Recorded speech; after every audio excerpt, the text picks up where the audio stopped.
бізге вообще диета ұстау керек. Жарайды, бүгін енді жеп алайық. Біз ертеңнен бастап ұстаймыз, иә?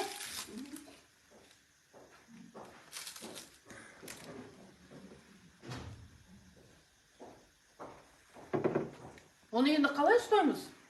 Не істеу керек бізге? Ой, сіз диета туралы айтып тұрсыз ба? Иә. Ол еш қиын емес. Бізде Ақтоғай орталық кітапханасында мынандай кітаптар бар. Правильное питание, дұрыс тамақтану.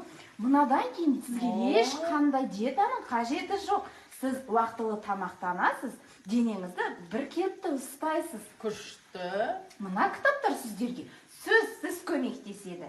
Ол үшін ешқайда барудың қажеті жоқ. Ақтоғай орталық кітапханасына келесіз, регистрациядан өтесіз. Кітаптар сізге 10 күнге беріледі. 10 күн ішінде сіз өзіңізді, денеңізді дұрыс әдемі түзу ұстай аласыз. Рахмет, сізге күшті. Оқасы жоқ, келіңіздер, біз сіздерді күтеміз. Ақтоғай орталық кітапханасында сіздерге керекті барлық кітаптар бар. Жақсы.